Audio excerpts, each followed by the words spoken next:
The Ceylon Chamber of Commerce (CCC) assured President Gotabaya Rajapaksa that it is eager to promote a number of sectors, including exports and tourism, as soon as the country returns to normalcy with its vaccination drive.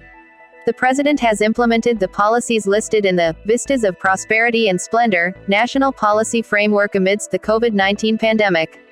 The CCC points out that it can take advantage of this and contribute to the rapid development of the economy. The newly elected office bearers of the Ceylon Chamber of Commerce stated this at a meeting held with the president at the Presidential Secretariat. The Ceylon Chamber of Commerce was established in 1839 and currently, it has 560 member companies. The regional chambers of commerce have expanded to cover all parts of the country. The newly elected office bearers commended the president's efforts to bring the country back to normalcy through the vaccination program.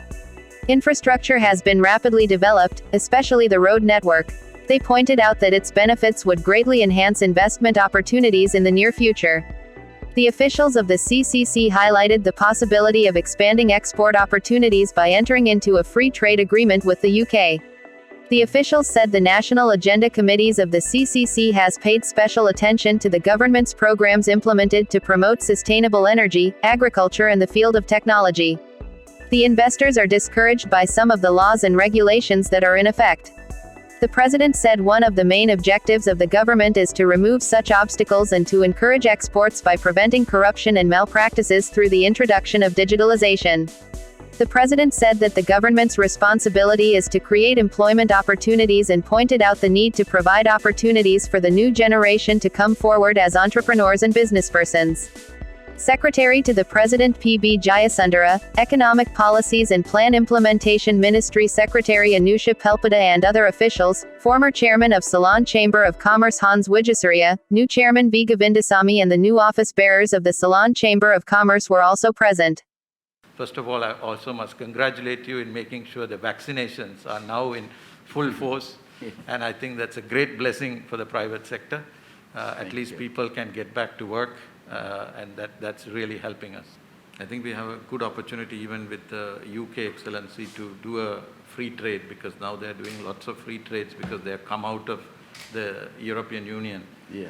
So maybe it's a good thing for us to work with a free trade agreement even with the UK, because we are a large exporter to the United Kingdom. Yeah. And we can increase our exports if we can take out some of the obstacles in between and promote our exports, because I think that's the only, going forward, we need export and tourism together to keep bringing in the foreign exchange into the country.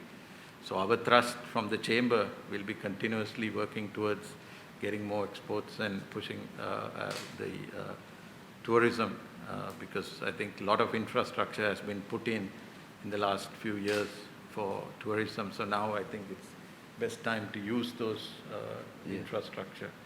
And now under Excellency, even the road system is developing very fast, so that also will only increase us within the country moving around quickly and getting things done. I think just to add to what Vish said, to congratulate you and the government on the vaccinations. I think that was a big priority and it's progressing very well. We wanted to touch a little, I think there has been a lot of discussion about exports, but also to touch a little on tourism. I think with the vaccinations now, tourism can finally start to recover, and the vaccinations are progressing well in other countries as well. And I think given some of the issues we are having around foreign exchange earnings, tourism can be a way to quickly recover on that front.